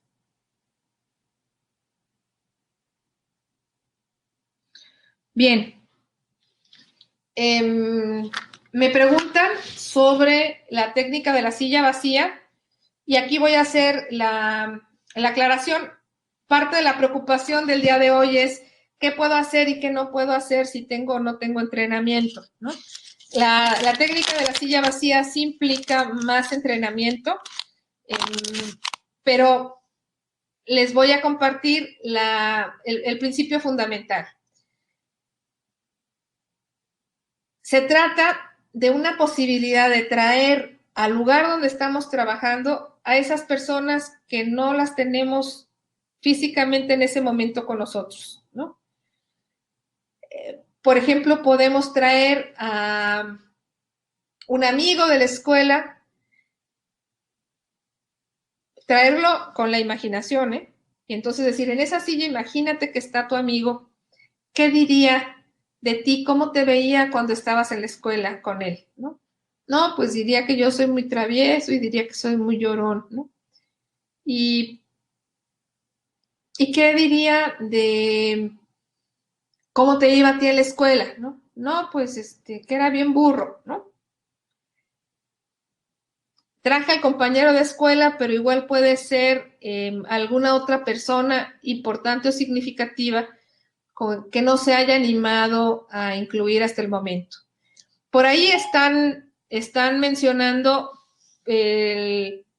la preocupación de que alguien sin experiencia utilice la técnica de la silla vacía, y yo creo que tienen razón los integrantes del grupo en estar preocupado por ellos.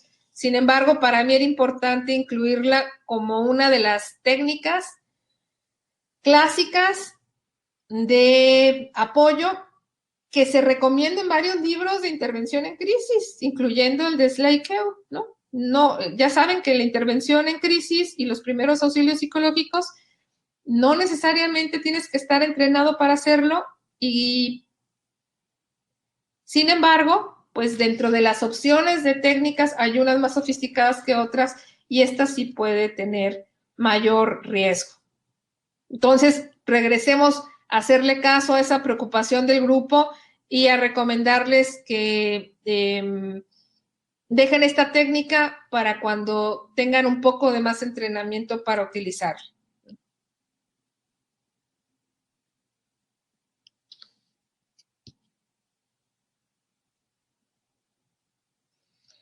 ¿Qué otras técnicas o estrategias se pueden utilizar? Podemos dejarle tareas o ejercicios para después del espacio en donde estuvimos juntos, para que refuerce aquello que estuvimos trabajando. Podemos dejarle revisar un cuento, que sería la biblioterapia, un cuento o un libro sobre un tema que creamos que es importante que lea, ¿no? Por ejemplo, un cuento de niños no acompañados o un video, y ahí ya entraríamos a la modalidad de videoterapia, un video que creamos que pueda ser útil de alguien que superó adversidades como esperamos que las vaya a superar la persona que tenemos enfrente y entonces se lo podamos mostrar. Podemos hacer trabajo de reforzamiento dentro de del mismo encuentro, donde nos fijemos todo el tiempo en los logros que va teniendo y se los reconozcamos. A ello se le llama reconocimiento de logros.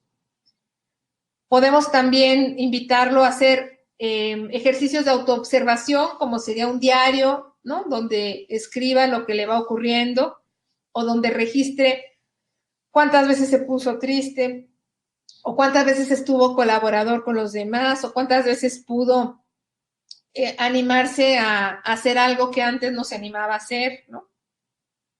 También podemos trabajar con elementos de psicoeducación, dando una explicación teórica, pero utilizando un lenguaje sencillo en torno a procesos normales de niños de su edad, por ejemplo, ¿no? O en torno a los duelos que vive una persona que migra, o los síntomas que pueden ser frecuentes en alguien que fue separado de sus papás. Y lo otro, como técnicas o estrategias que es importante también trabajar, son las redes de apoyo social en la propia institución donde se encuentre el niño o en el rescate a esas redes que pueda tener en su lugar de origen o el lugar de destino de donde fue nuevamente reincorporado, aprovechando el uso de las nuevas tecnologías de Facebook, de WhatsApp, se puede ayudar como a recuperar aquello que pueda darle un poco de más alegría en estos momentos de transición. Bueno, hablábamos de que los primeros auxilios psicológicos podrían ser desde unos minutos hasta meses, ¿no? No sé las circunstancias de cada uno, cuánto tiempo tenga para trabajar con el niño, niña o adolescente retornado, pero es importante que trabajemos siempre en una estructura donde se trabaje la relación en el inicio, se oriente el trabajo en el apoyo hacia el interés y dirección que el niño, niña o adolescente necesite, aquello que le interese, aquello que quiera resolver y trabajar con nosotros, y que siempre, siempre, siempre que podamos, trabajemos en la posibilidad de hacer un buen cierre, que nos despidamos, que se pueda identificar lo que se logró ese día de trabajo o lo que se logró esa semana de trabajo o ese tiempo en que se estuvo haciendo equipo, que se evalúe lo que se ha logrado, que se puedan despedir, que pueda quedar claro lo que quedó pendiente para que el niño, niña o adolescente continúe trabajando a lo largo de la vida,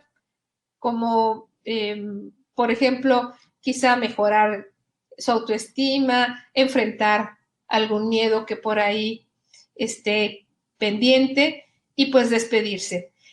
El poder tener un buen cierre ayuda a tener esa experiencia de vida de completud, de que empecé algo, lo cerré, me despedí. Eso es sumar algo a las experiencias exitosas.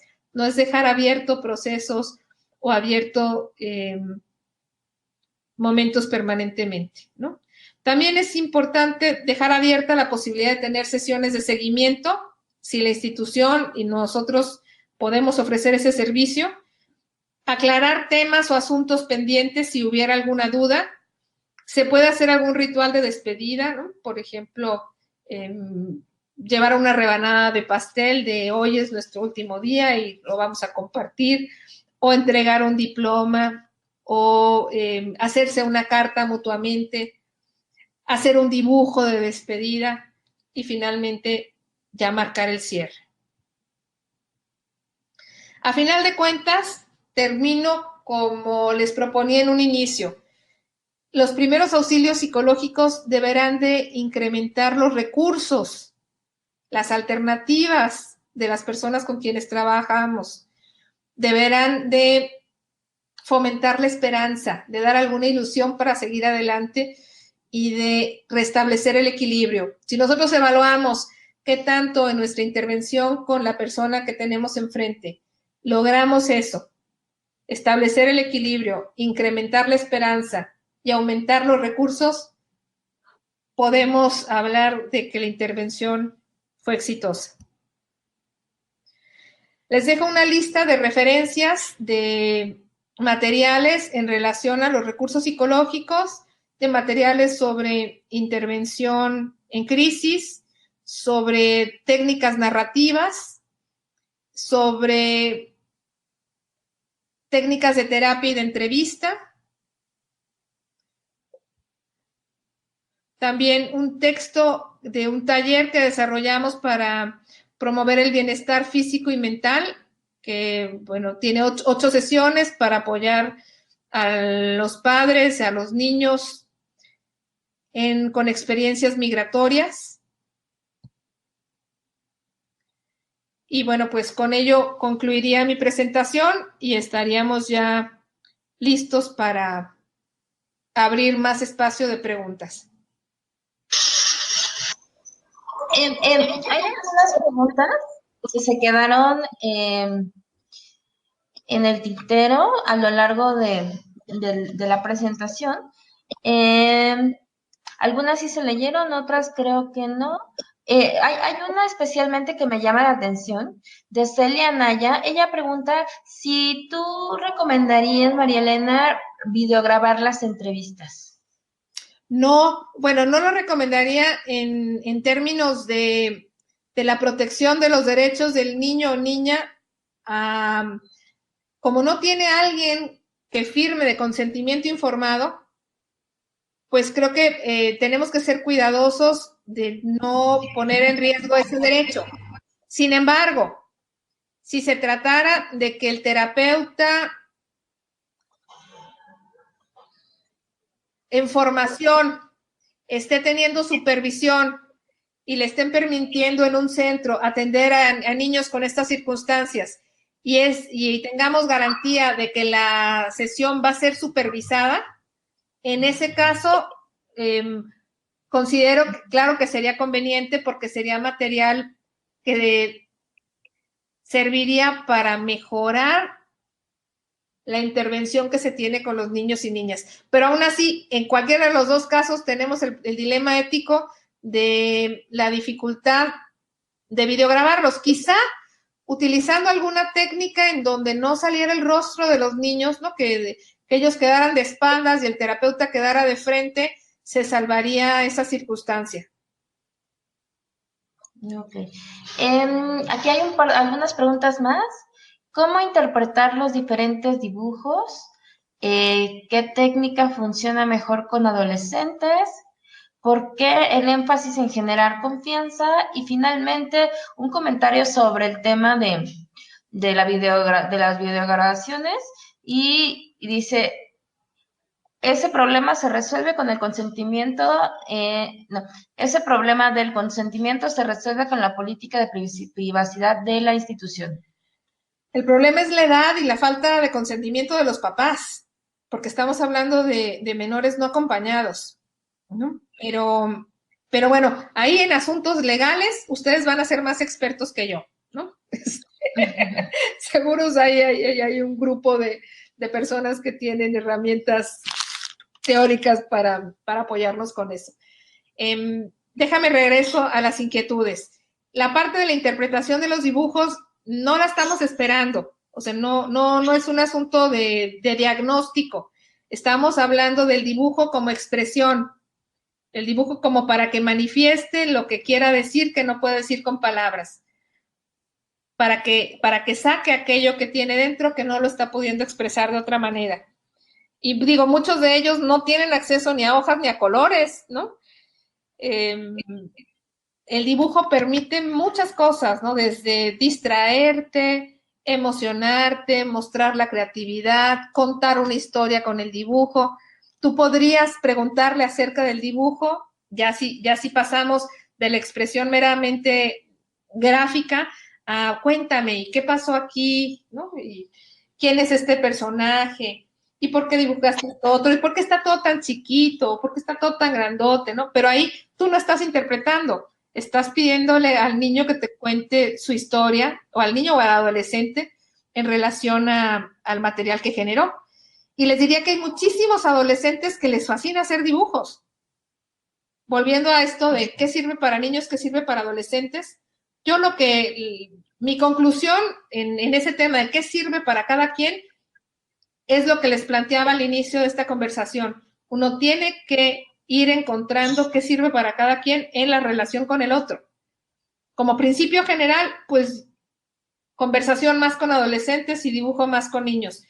Pero en general, yo les diría que la combinación de jugar un poco con facilitar la expresión y además dialogar genera una sensación de gratificación, o sea, de gusto, de contento, de alegría más grande que solo la conversación. Y creo que le caería bastante bien a estos niños y niñas tener experiencias agradables después de tantos momentos tan tortuosos y difíciles.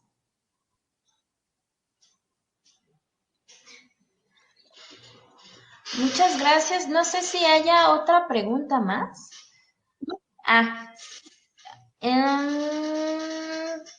Sí.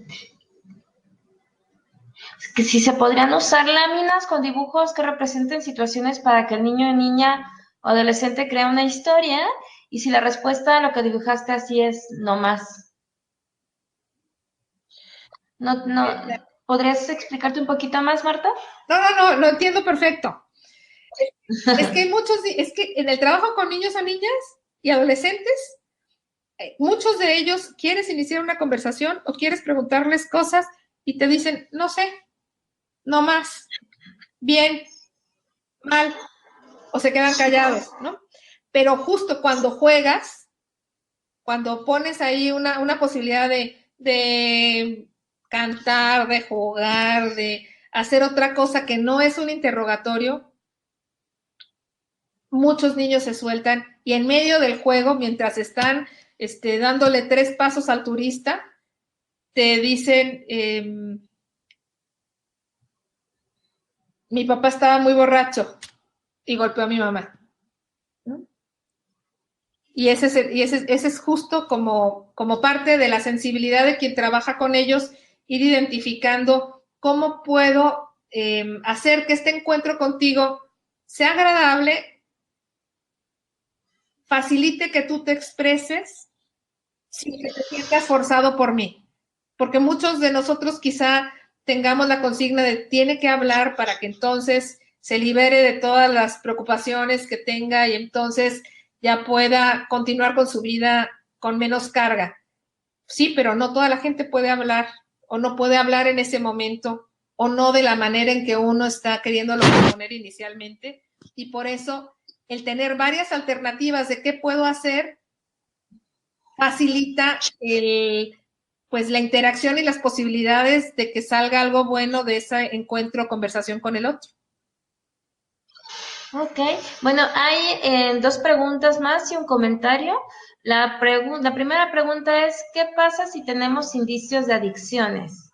¿Y cómo se solicita consentimiento con niños, niñas, adolescentes no acompañados, por ejemplo, si tienen alguna crisis emocional? Y finalmente, Ricardo Mejía nos dice que la normatividad prevé los casos de videograbación de las sesiones. Existen reservas de ley para llevar a cabo, siempre y cuando se justifique el hecho, garantizando los datos sensibles y eliminando la información una vez cumplidos los objetivos. Muchas gracias, Ricardo. Muchas gracias.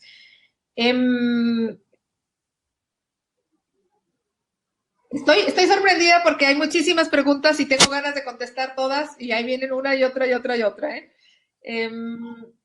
¿Me puedes volver a repetir, de favor, Asia? Sobre las adicciones, ¿qué hacer en caso de indicios de adicciones? Ahí vamos a quedar. Por supuesto que en un trabajo de primeros auxilios psicológicos, ninguno de nosotros va a ser experto en un abordaje de adicciones. Entonces, mi recomendación sería tratar de recuperar o sea, si nosotros logramos construir alternativas que salgan fortalecidos en sus recursos, recuperar el equilibrio y sembrar la esperanza, con eso más que suficiente para un objetivo de primeros auxilios psicológicos. Estamos ayudando a que la gente esté en un estado que le permita poder hacer frente a la vida de una mejor manera. Por supuesto que es importante canalizarlo a instancias, instituciones que puedan apoyarle en el manejo de las adicciones, como una parte complementaria, por supuesto que nunca sustitutiva.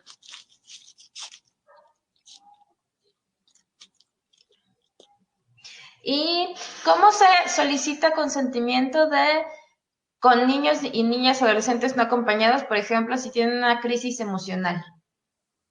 Les diría que no hay consentimiento, o sea, si no tienes un padre, madre o autoridad, no tienes quien te firme consentimiento informado, a menos de que ya esté siendo acogido por una institución y entonces la institución se esté haciendo cargo de él. Pero en esa parte técnica de la ley yo me iría a los comentarios que están poniendo los otros expertos que hay en el grupo, ¿no? Retomaría el mensaje de Ricardo, en donde está diciendo que algunas instituciones que pueden tener permiso para hacerlo. La verdad, me declaro desconocedora del tema.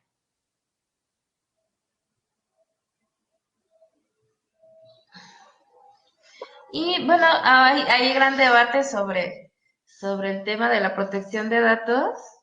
Dice Marta, entre abogados se ven. La ley de protección de datos excluye el requisito con consentimiento previo en situaciones de emergencia y en beneficio de la persona. Bien, eso nos ayuda a clarificar lo que nos están diciendo.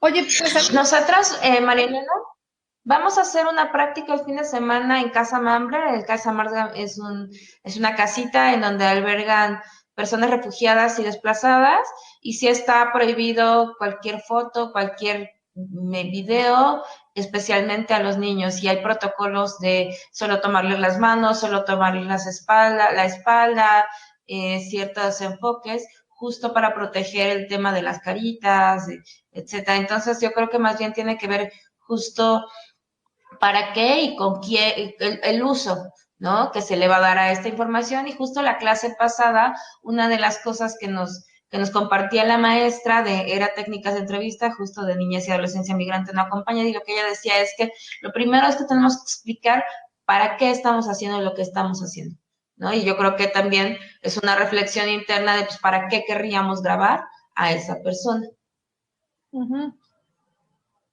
Sí, yo te decía que la grabación para fines de entrenamiento, para hacer una mejor práctica, si estás en supervisión y en un entrenamiento formal, lo puedo entender perfectamente. Pero si no es ese contexto, no le veo el sentido.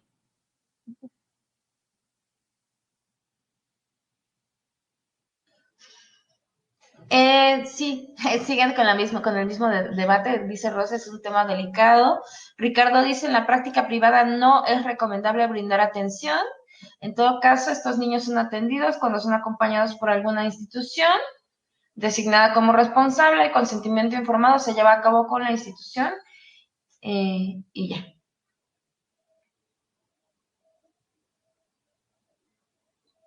Y justo, ¿no? Alguien pregunta aquí quién determina la situación de emergencia. Están todavía conectados. ¿Cuáles son los parámetros?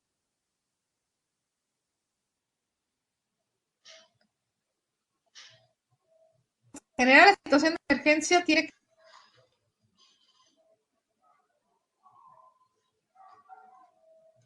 de la toma de decisiones que hay en estos casos. Yo sigo aquí. ¿A mí sí me escuchan?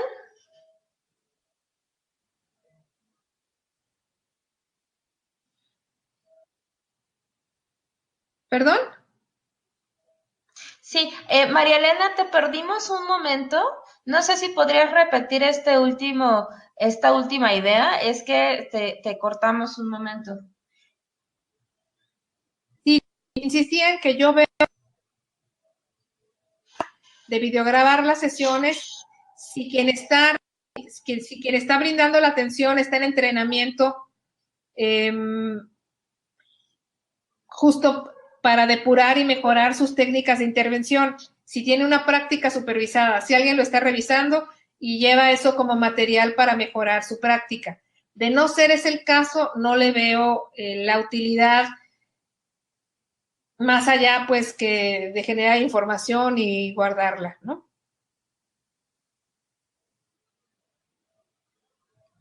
Muy bien. Parece ser que ya no hay otras preguntas más.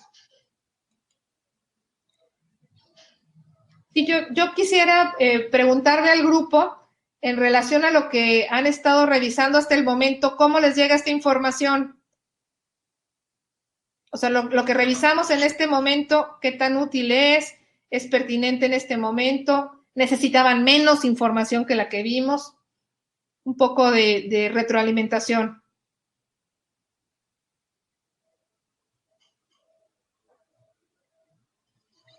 Bueno, aquí dice, Marta dice que como abogada ve una reacción aterradora ante la presencia o mención de alguien o algo en especial.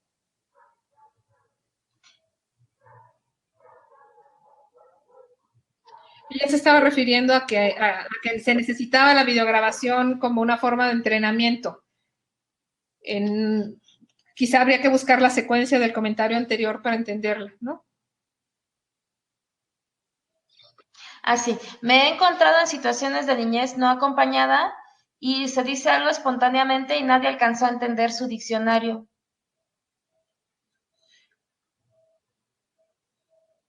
O si como abogada veo una reacción aterradora ante la presencia o mención de alguien o algo en especial. Sí. A su dicción. Quizá lo que está remarcando es la ventaja que tiene poder repasar una sesión y captar cosas que no pudiste captar a la primera vez, ¿no? Es cierto, pero solo cuando estás haciendo un trabajo de entrenamiento, ¿no? Y que tienes tiempo para hacerlo, porque si no sería más bien un asunto de, pues lo que no queremos que sea, ¿no? Más periodístico que otra cosa. Sí, a mí me gustaría, María Elena, recalcar que por experiencia a lo largo de todas estas sesiones del diplomado, en casi ningún caso es recomendable grabar a las personas y mucho menos hacer transmisiones en vivo o hacer los videos públicos, porque nosotras no conocemos la historia de vida de esas personas y a veces por querer difundir algo estamos haciendo algún perjuicio. Entonces, hay que ser muy cuidadosos, hay que ser muy cuidadosas, porque además de que pues está el tema legal, la protección de los datos personales, de qué manera estamos implicando la seguridad propia de cada persona. Entonces, creo que es muy buen debate, muy buen momento para poder recalcarlo, no solo para el tema de niñez y adolescencia migrante no acompañada, sino para cualquier persona en situación de vulnerabilidad. Y bueno, nosotros que estamos justo en el diplomado de migración, refugio y desplazamiento forzado. Pues muchas gracias, Asia. Y muchas gracias a todo el grupo. Sí, bueno, aquí hay un montón de comentarios más. ¿Quieres que los leamos? No, los estoy viendo. Está sumamente rico la participación de los integrantes del grupo y pues ojalá, insisto, en que pueda ser útil lo compartido en esta sesión. Sí, especialmente porque como tú sabes, pues las personas que integramos el diplomado, no somos pues solamente personas de la parte académica, sino de diferentes frentes, ¿no? De diferentes trincheras, tanto en México, en Estados Unidos y Centroamérica, que están fortaleciendo las habilidades que ya han desarrollado en otros momentos, tanto en otras capacitaciones como en la Escuela de la Vida, sobre atención psicosocial básica. Entonces, bueno, esta sesión, como ellas dicen, es muy valiosa porque lo aplican de manera directa o indirecta con la gente con la que trabajan, ¿no? En este caso, Valentina dice que ella trabaja con jóvenes en cárceles y que está muy agradecida por lo aprendido, porque aplica directamente a sus labores.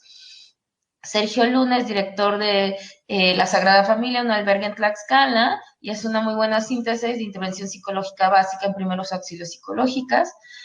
Ros Muñoz, es importante la información y tips que nos acaba de compartir. Me gustó mucho saber la técnica de la silla vacía en mediación familiar. En caso de alimentos y divorcios, la podemos usar los mediadores para que vean las necesidades de los menores que no están presentes y causa mucho impacto y me parece ejemplificadora.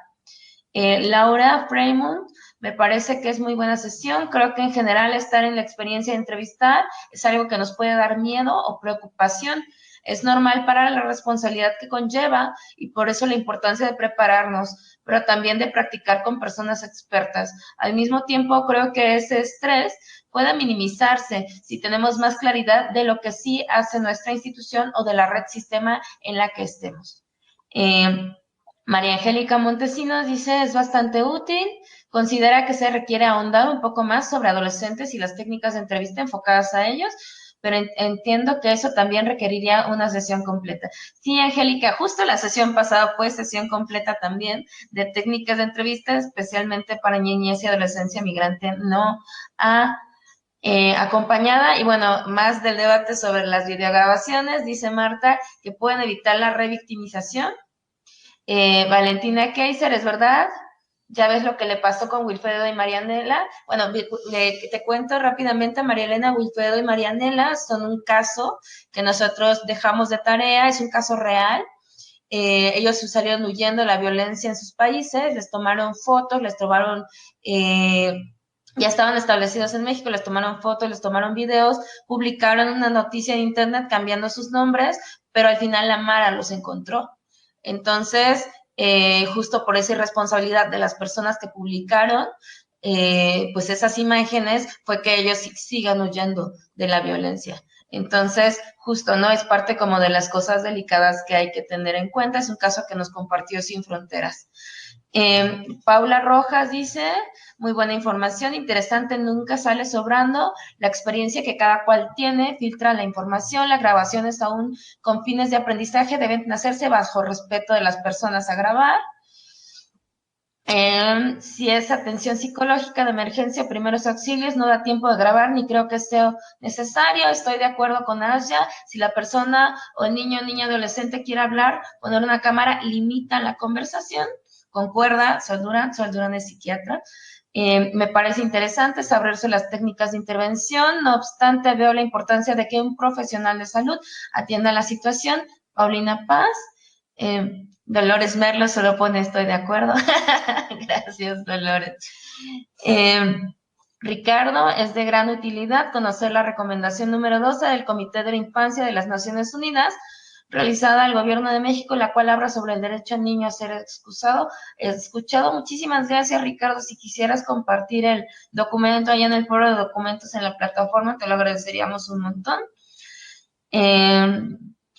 Moisés Gaona, en su opinión, tomarlo de la silla vacía es muy delicado, yo lo dejaría en manos de un profesional, muchas gracias.